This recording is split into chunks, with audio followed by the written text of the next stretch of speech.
quick question. Have you ever been in a conversation and said, yeah, but, and meant it completely innocently, but then watched the other person's face do something you couldn't quite read?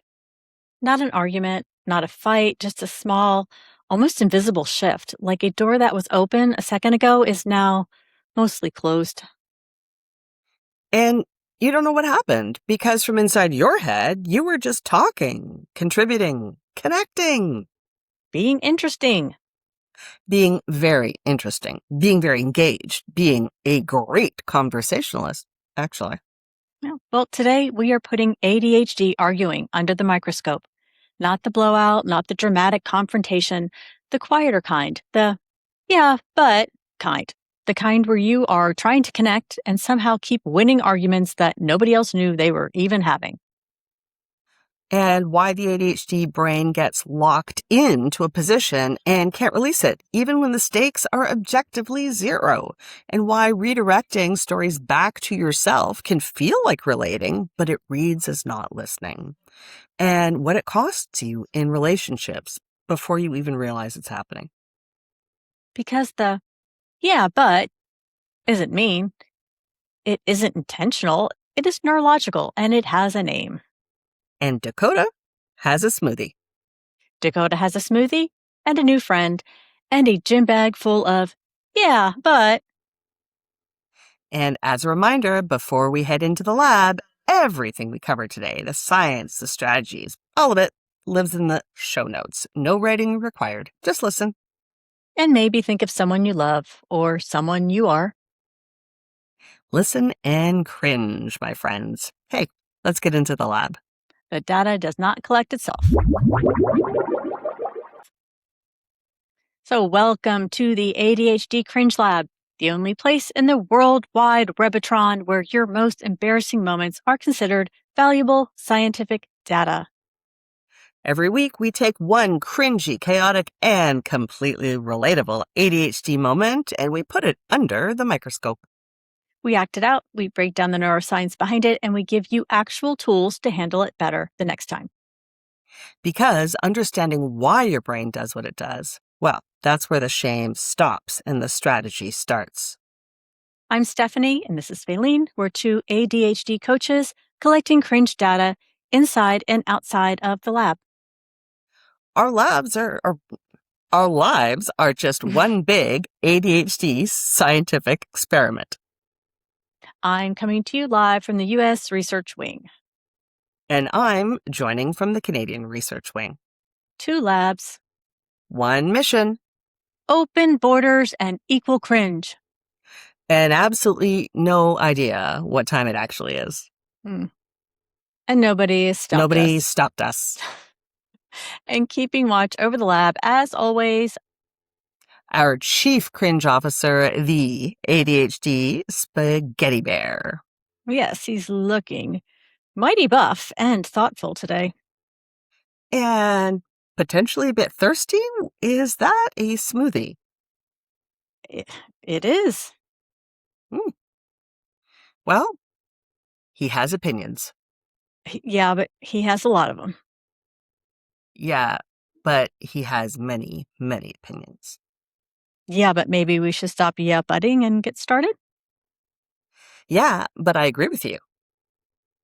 Yeah, but what is he drinking? Don't you want to know? I do. What is he drinking? It's called If You Know, You Know.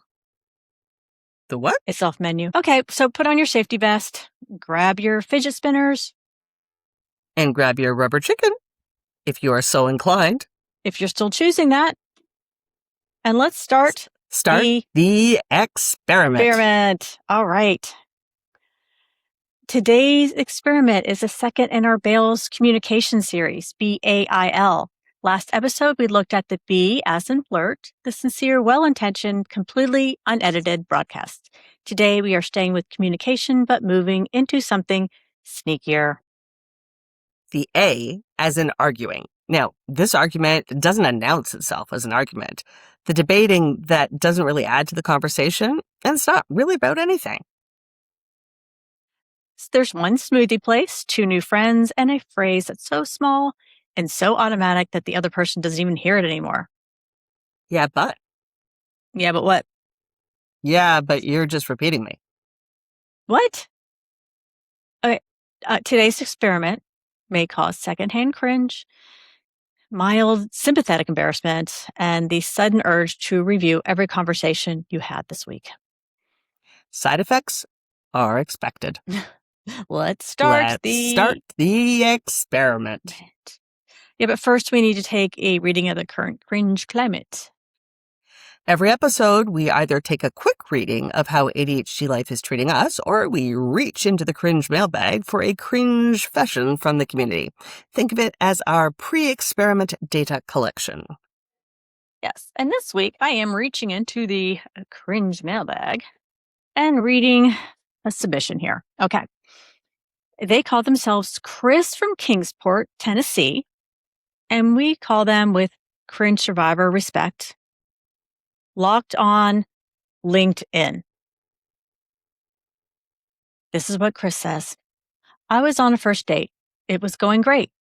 He asked me what I do to relax, and I said, honestly, I just hyperfixate on random things till 3 a.m. He asked what I was hyperfixating on currently. I said, your LinkedIn. There was a long pause. He paid the bill, and I have not been on a date since. Wah, wah. Sorry, Chris.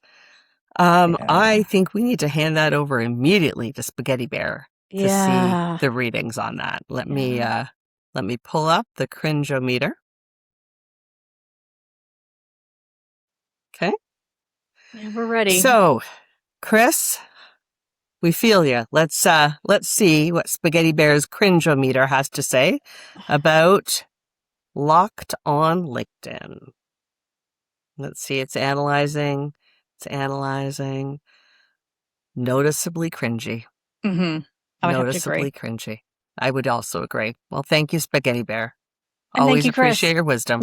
And Chris. And yes, and also Chris. Oh, you know what? Even to be evaluated by Spaghetti Bear is an honor, even if it's a bad reading. So, It's an honor. it's a win-win. It's an honor. Okay. Mm-hmm. And ratings are elevated, so I think it's time we head into the lab. Let's.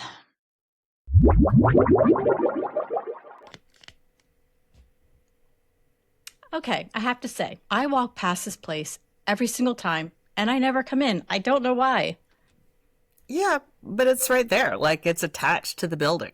I know. I just always feel like I have to go straight home after. Yeah, but that's the thing about having it attached. There's no commute guilt. You're already here. That's actually a really good point. What did you get?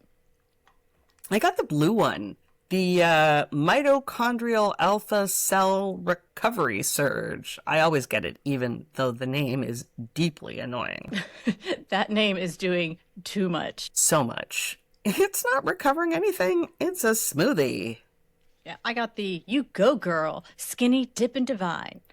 I had to add an extra scoop of protein to it because, honestly, I live off sour Skittles and popcorn. I feel like I owe my body something. Yeah, but almonds are actually a really efficient protein source if you're looking for something easy. Like a handful covers a lot. Oh, yeah, sure. And they're portable. And the thing about almonds is you can just have them everywhere. Like, I keep them in my bag, in my car, in my gym locker, actually, which sounds like a lot of almonds, but it's more of a system. Yeah, that's very organized. So have you tried the tropical one, the Risen with My Brahomies? No, I haven't. I don't really do coconut. Oh, it's so good, though. It tastes like vacation.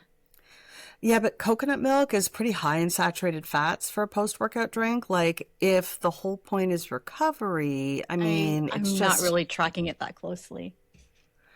I just No, like how totally. it tastes. I'm just saying that if you're trying to optimize that window, because, the recovery window is actually really short, like the first 30 minutes, kind of, like you don't... Dakota, Yeah? I just like Risen with My Brahomies. It does sound good, actually. It's really good. Okay, I have to tell you. Last night, my cat Eddie knocked over an entire glass of water off my nightstand. into my bed, onto my book. Ugh. Oh, no. Just completely deliberate, full eye contact. Glass gone.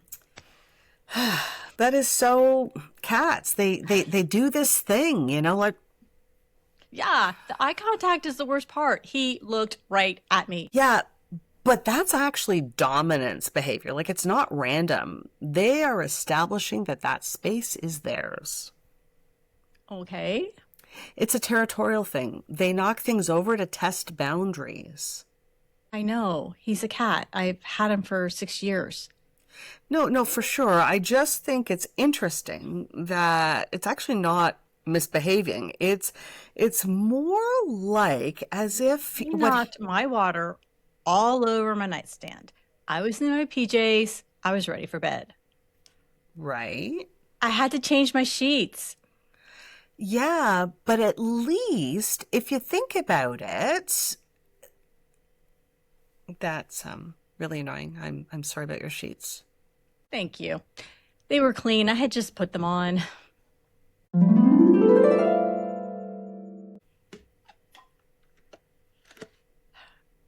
She's really nice.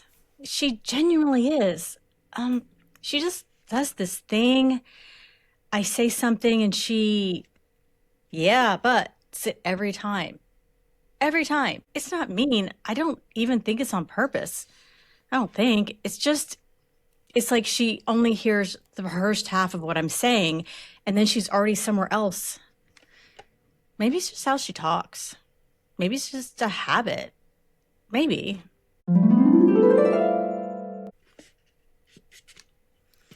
This is going so well, like unexpectedly well. We're just talking about real stuff. Cats, smoothies, working out. This is what normal friendship looks like, and I'm doing it.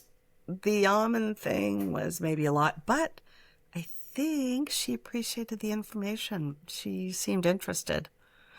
I should tell her about the magnesium thing too, actually. Hey, do you want to hear something that's kind of embarrassing? Obviously, yes. I fell asleep to whale sounds. Whale sounds? I know. Thinking about the ocean just makes my brain go quiet. It's the only thing that actually works for me. And I've tried everything else, and I always come back to the whales.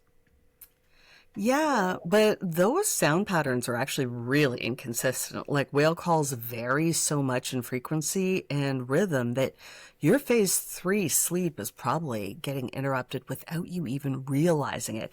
You may feel like you're sleeping, but the depth of the sleep that you're actually getting. It helps me.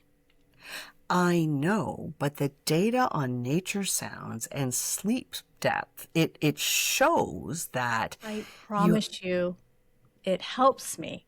I've tried different playlists. I've tried rain. I've tried white noise. I've tried silence, and I always come back to this one.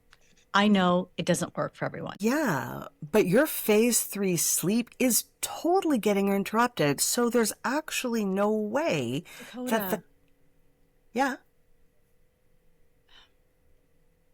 what do you fall asleep to? Okay, actually, I need complete silence, which is its own problem because every sound is then louder. Like if there's any noise at all, my brain just locks onto it.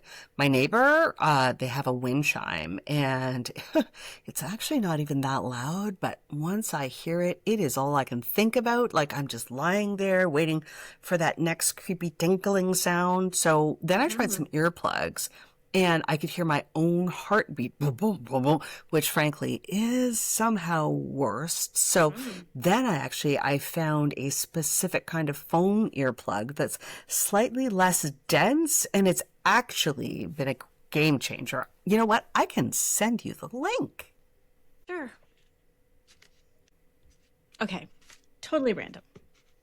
My coworker and I got into the most ridiculous debate yesterday. About what? Whether a hot dog is a sandwich. It's not. Right? That's what I said. It's categorically not a sandwich. I mean, A sandwich requires two separate pieces of bread, No, and I completely agree. if you think about it, a bun, it's one continuous piece of bread. And frankly, it's in a completely different structural category. When you Dakota, think I about agree with you. the orientation is wrong. Like the sandwich, it's a horizontal structure.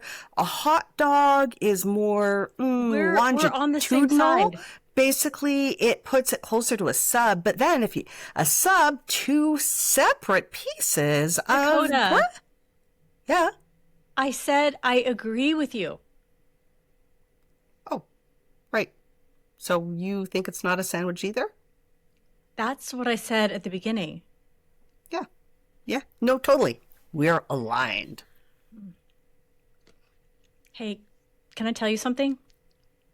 Yeah, of course. I've been thinking about making a change career-wise.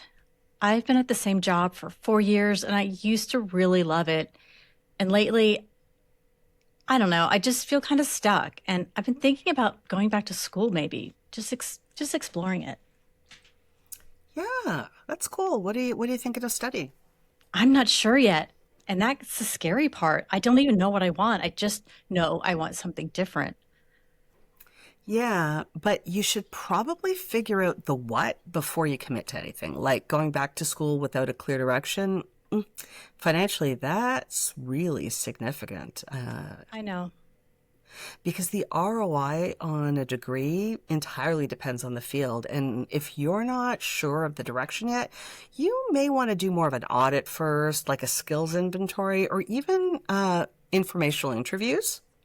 Dakota, I literally just said I'm exploring it. Yeah, but I just think it's worth having a look and seeing Yeah, what. you're probably right. Oh, sorry. Hang on a second.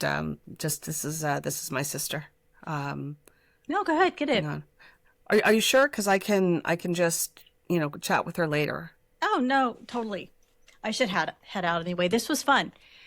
We should do it again. See you around sometime. Okay. See you, bro. Bro. Okay. Uh, hey, sis. Hey, how's my favorite sister doing? You were my only sister, but you're still my favorite. Yeah, I am in a good mood. I just had smoothies with Raven, my new friend from the gym. Yeah, no, she's fabulous. She's great. She's really funny. We bonded over the tech bros I was telling you about, the sub guys. Yeah. Yeah. What's she like? Well, she lives about 3 blocks away from the gym, so she walks here. She's got two cats, Eddie and Johnny. Uh-huh. Yeah. She named them after, I think it's a music thing or some doctor, scientist guys who wrote some books. So how are you doing? Oh, you didn't sleep well again last night? Hey, have you tried the magnesium thing I sent you? Yeah? But well, actually, Raven was telling me about these whale sounds on a playlist that she falls asleep to. She says it really helps her. Yeah, no, I know what I've said about nature sound playlists. Yeah. But Raven said, huh. Yeah, no, I'm here. Hey, can I call you back in a bit?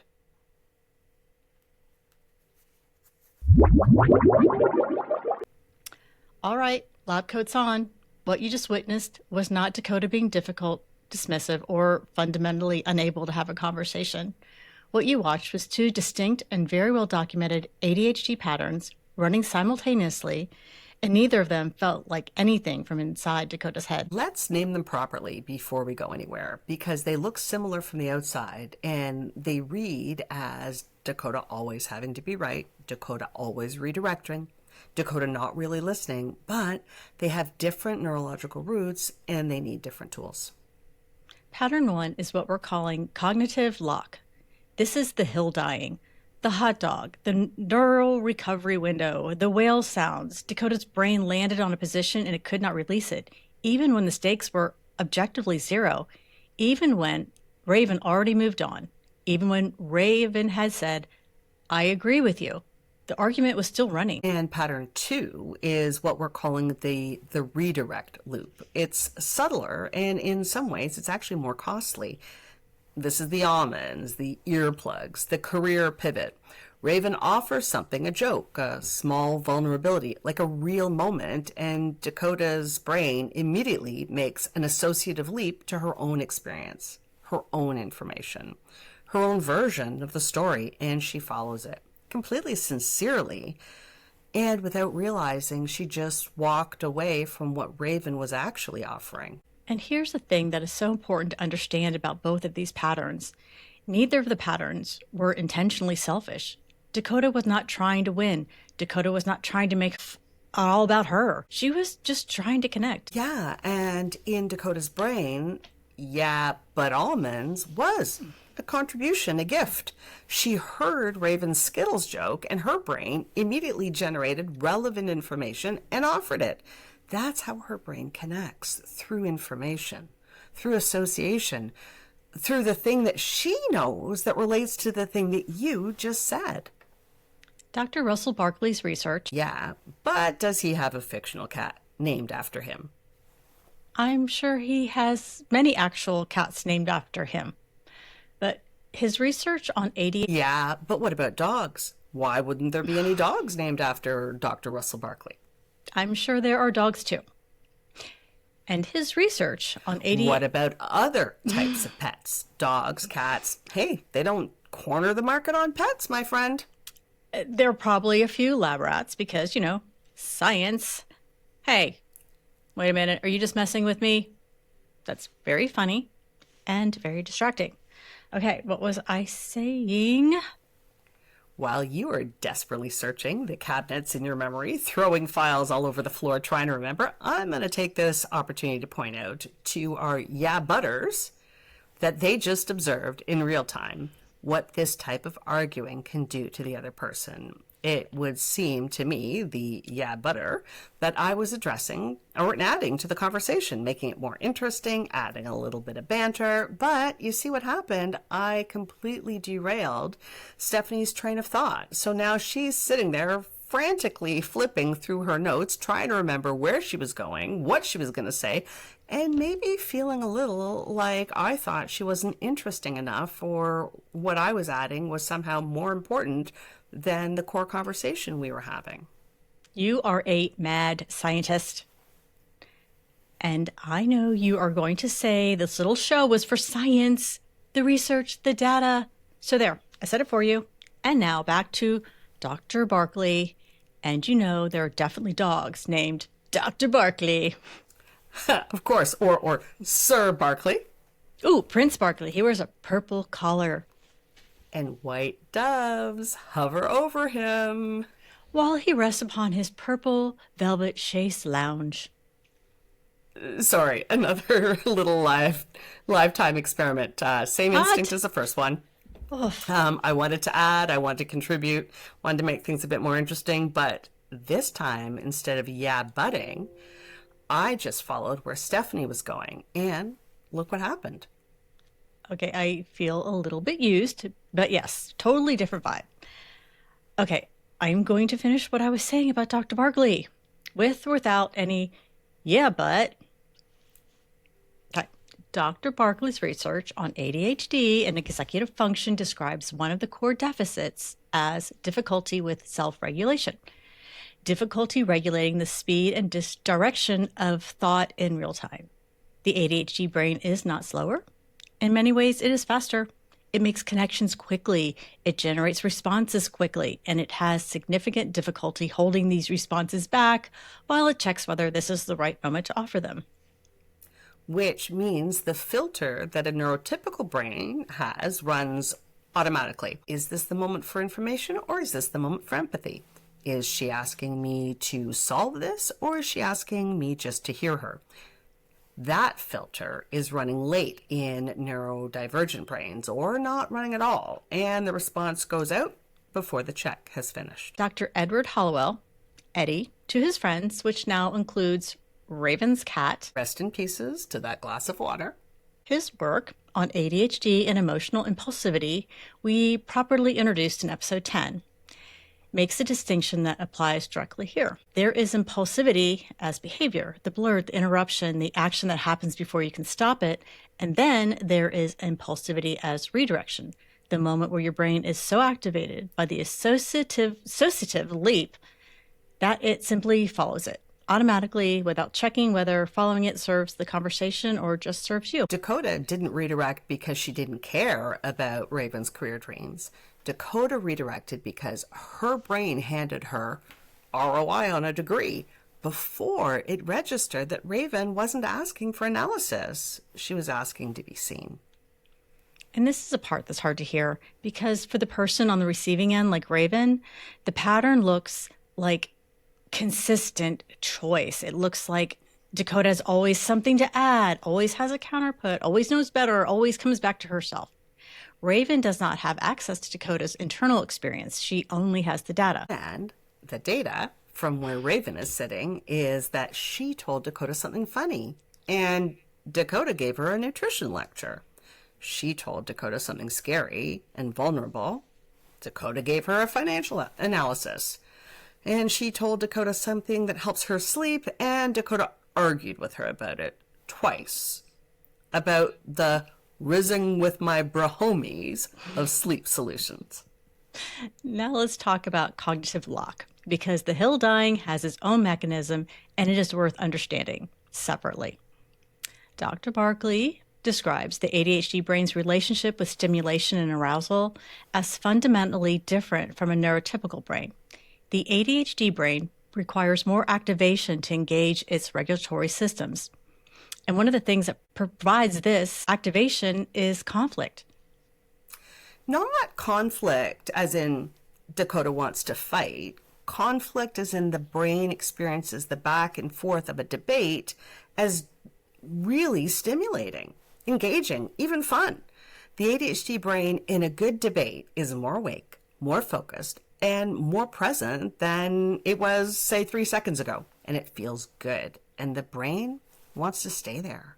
Which is why dropping it is so hard. Not because Dakota needed to be right, although the emotional experience can feel exactly like that, but because dropping the debate required the brain to release a source of stimulation it is actively benefiting from. And for the ADHD brain, releasing stimulation is work. Dr. John Rady, yes, Raven's other cat, Johnny, whose work alongside Dr. Hallowell on the ADHD brain's relationship with stimulation, novelty, and emotional charge is some of the most important in the field. That, Dr. John Rady, describes the ADHD brain as essentially running hotter than a neurotypical brain in emotionally charged situation. There's more activation, more urgency, more noise. Which means by the time Dakota got to the whale sounds, her brain was running a lot hotter than it was when she walked in. Not because she wasn't self-aware and not because she didn't know how to have a conversation, but because every debate, every redirect, every leap had been adding to her activation. And activated brains are not flexible brains. No, they are not. And here's a piece we really should talk about more. That whale sound moment isn't Dakota being cruel. It's Dakota being so activated, so locked on to the stimulation of having a position that she literally can't hear Raven telling her twice, calmly, clearly, with full self-awareness that her whale songs work for her. The information can't get in because the lock is already engaged. And Raven did everything right in that moment. She was generous and she was patient. She said, I know it doesn't work for everyone. She gave Dakota every possible exit ramp, and Dakota just drove past all of them. And Raven handed her the wheel because it was easier than standing in front of the speeding bus. Yeah, in that moment, Raven quietly redirected the conversation away from her own sleep routine just to make it stop. That is the moment that cost the most. Not because anything dramatic happened, because something, a small window, quietly closed. And Dakota was telling her sister about it 15 minutes later and still didn't know. Until she heard herself, yeah, but Raven said about the whale sounds to someone who wasn't even in the conversation. And that was actually the beginning of everything. Not the shame spiral that follows, not the 3 a.m. replay, the moment of hearing yourself from the outside. That's the data point that changes everything. If you let it be data instead of evidence against yourself. Which is exactly what the protocols are for.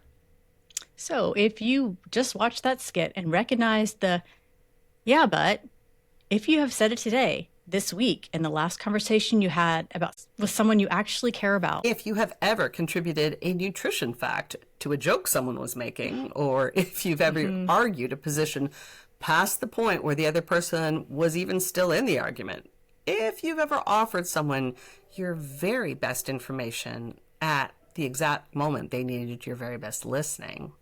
If you've ever been Dakota, and if you have ever been Raven. Because some of you have been both in the same week. We see you, we are you, and before we tell you what to do, we just want to sit here for a moment. Because the science explains the pattern.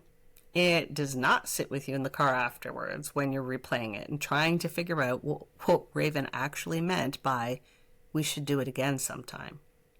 That is what we are about to do. Welcome to the validation station. Here is what I want you to know about the yeah, but.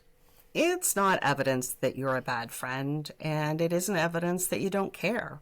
It is not evidence that you are selfish or arrogant or incapable of real connection. It is evidence that your brain moves fast, that it makes connections quickly and follows them automatically. It has spent years finding ways to contribute, to add value, to earn its place in conversations where it sometimes felt like it didn't quite fit in. A lot of ADHDers, and I want to say this very clearly because it matters, a lot of ADHDers grew up feeling like too much, too loud, too intense, too scattered, too everywhere. And somewhere along the way, the brain learned that knowing things was safe, that being useful was safe, having information, having the answer, having the data. That was a really good way to belong. And the, yeah, but is often that survival skill still running, still trying to earn its seat at the table, still offering the most valuable thing it has, the thing it knows. It just hasn't learned yet that sometimes what the other person needs isn't to know the thing that you know.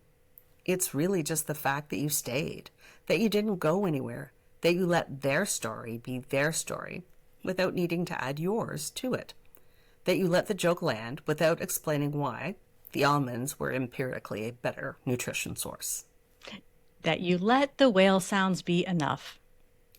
Even when the data says otherwise. And I want to say something about Raven, her side of this too, because some of you are Raven right now. Some of you love someone who does this thing, a partner, a friend, a sibling, a kid, and know what it feels like to share something and have it, yeah, butted, right back in your face. And that feeling is exhausting, and it is real. It's valid, it's frustrating, and it does not make you a bad person for feeling it. The ADHD brain and your loved one are not doing it to you, but that does not mean it isn't affecting you. Both things are true at the same time. If you are Raven, the thing that helps most is not taking it personally in the moment and finding a way to name it when you have the language for it. Not in the heat of it, later, calmly. Hey, when you do this thing, here is what it feels like for me. That's a conversation worth having. It is also the conversation that comes next. Very small spoiler. Extremely small. And if you're Dakota, the phone call moment, the yeah, but Raven said moment, that is not a reason to spiral. That is your brain's launch team showing up late. A little winded, but showing up. That moment is the beginning of the protocol. Not the shame, the noticing. We've said it before, and we will continue to say it. You are not too much. You are not broken. You are someone whose brain sincerely trying to connect, who is learning, maybe for the first time, that connection sometimes sounds like silence, like staying, like letting the whale sounds be enough. Even when the data says otherwise. especially then. You have just been in a lot of conversations when the way you connect didn't match the way you were needed. And now you have language for that. And the language is where the protocol starts. And whatever yeah buts await you, that's the cringe We're here for. Okay. But real quick, if the lab is your kind of place, hit follow where you're listening. Future you will not remember to come back and look for us. We know this about you. Yeah, but we know this about ourselves. Yeah, but hit follow right now while you're thinking about it. Okay, back in the lab.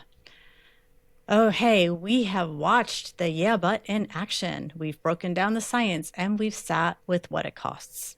Now let's talk about what to actually do with it. 3 protocols this time, and as always, some of these we have personally road tested on ourselves, on unsuspecting people who love us. Both count as data. And all of it is in the show notes because you are driving or making dinner or pretending to be somewhere else right now, and you are not writing any of this down. No judgment, only science. Science!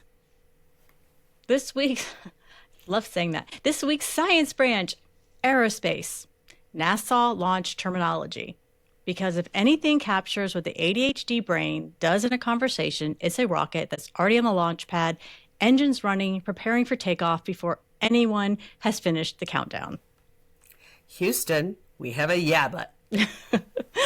Protocol 1, hold the launch. This is the physical awareness protocol, and it builds directly on protocol 1 from episode 10, Name the Broadcast, because the yeah but has a physical signal too. It just feels a little bit different from the blurt signal. The blurt signal is urgency. It is pressure. It is the I need to say this right now. The yeah, but signal is more like momentum. It is a feeling of your brain moving towards a response before the other person is finished. It's leaning forward.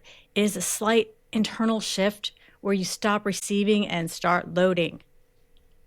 For a lot of ADHDers, this happens in the body before it happens in awareness. Your weight shifts. Your breath changes slightly. There's a readiness, a kind of eagerness that precedes the yeah but by about 1 beat. It's subtle, but it's there. And the protocol isn't to suppress it. It is to feel it, to notice. They're dragging out the launch pad. My brain is already building the response, preparing for takeoff. And then, before you do anything else, run the sequence. Step 1, before preparing for liftoff, feel the signal. Name it internally. Houston, we have a yeah but. Not out loud, necessarily. Just to yourself. Just enough to know what's happening in the control room.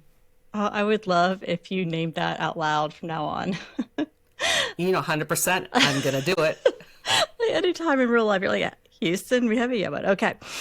Step 2, hold the launch. You are not cleared for takeoff. 1 more beat of receiving before you switch to sending. Not a full pause, not a 3-second roll, just 1 beat.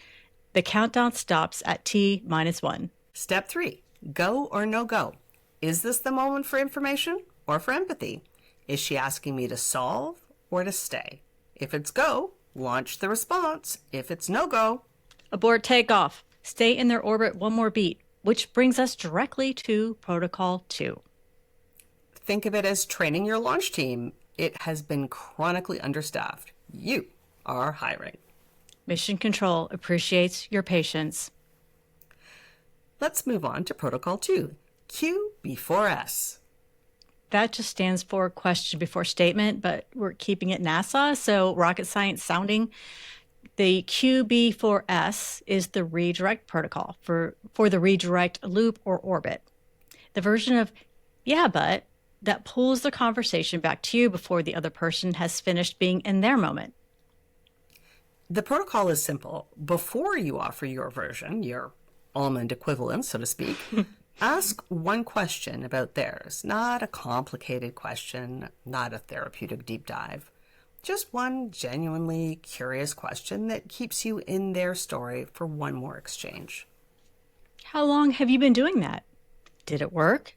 What made you try that? Any of those. Something so small that it barely feels like an intervention, but completely changes the direction of the conversation. Because here is what that kind of question does neurologically. It keeps the ADHD brain engaged, which is what it needs, while redirecting that engagement towards the other person's experience instead of bringing it back towards your own associations. You're still active, brain is still moving, it's just moving towards them instead of away. And the other person feels that. They feel the difference between someone who is waiting to talk and someone who's actually curious about them.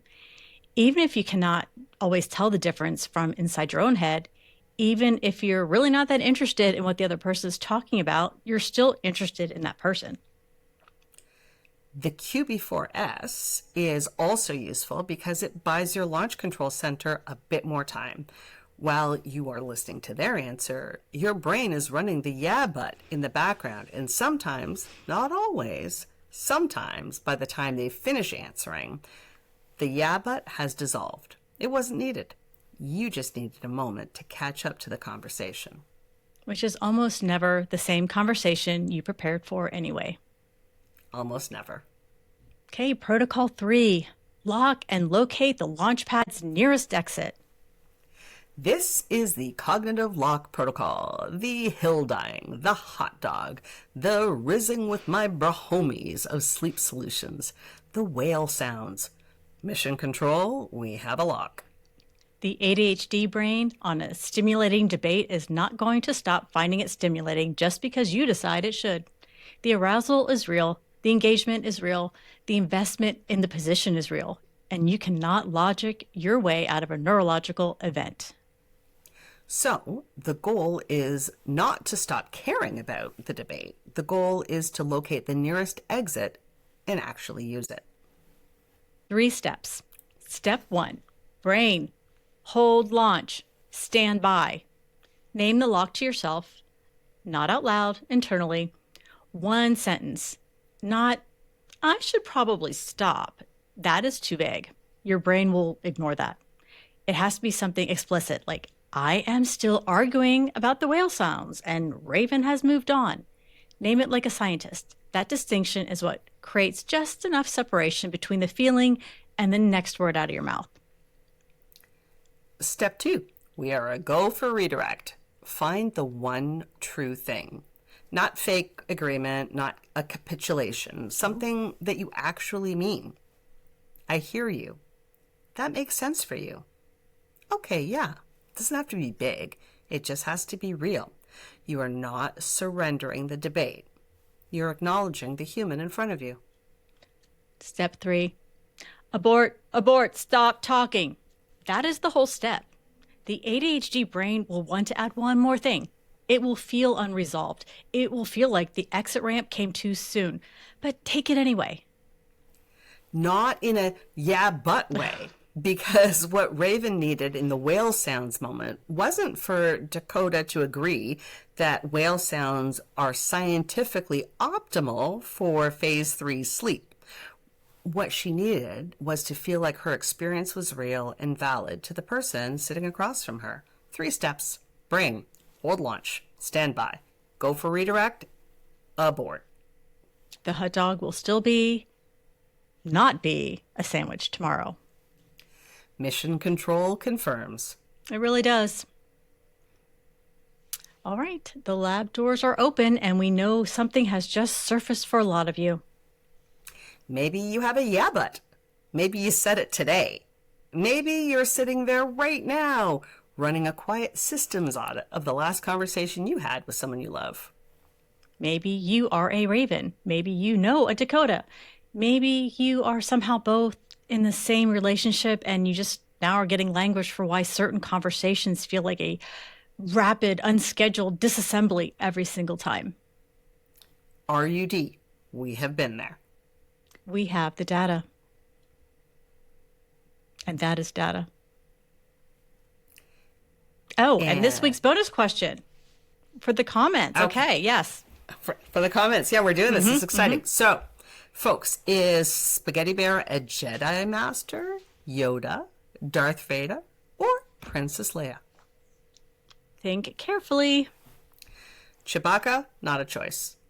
It would be pigeonholing him. Frankly, a bit rude. And he has standards.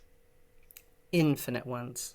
Drop everything in the comments. Email us at the ADHDspaghettibear@gmail.com. The THE is required because he insists on formality. Or click the link in the description to fill out our cringe fashion form. Anonymous submissions always welcome. Your RUD could be our next experiment. No judgment. No judgment. Only science. Science. Okay. Launch sequence complete. An experiment concluded.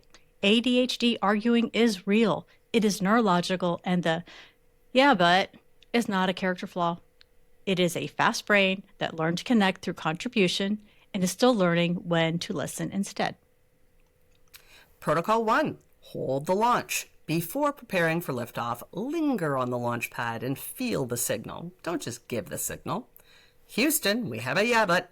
Hold the launch. And then run your go or no-go checklist. Is this the moment to launch the response or stay in their orbit for one more beat? Protocol 2. The QB4S. Question before statement. No go on the launch? Ask one genuine question before you offer your version. Keep your brain engaged while staying in their orbit. We are a go for redirect. Protocol 3. Lock and locate the launch pad's nearest exit. Mission control, we have a lock. 3 steps on this one. Brain, hold launch and stand by. Go for redirect, find the one true thing and say it. And then, abort. Stop talking. Let the silence do its job. The hot dog will still not be a sandwich tomorrow. Mission control confirms. And remember, Raven used the bro goodbye. oh, she did. The mission is not over. The data is still coming in. Even at 3 a.m. Especially at 3 a.m. Your amygdala is an unreliable launch system processor at 3 a.m. Keep it away from the playback button. Godspeed. You're a go for orbit. Over and out, good buddies. Now, instead of hitting the launch button, hit follow right now while you're thinking about it. Future you will not remember to return to our orbit and look for us. We know this about you. We know this about ourselves. And if the lab is your kind of planet, leave us a review. 30 seconds from you helps another ADHD brain find us. Every follow, every review, every share puts us in front of someone who needs to hear that their brain isn't broken. It's just wired differently and working with an unreliable launch director. Help us pull them into our orbit. We'll be here. In the lab. Obviously.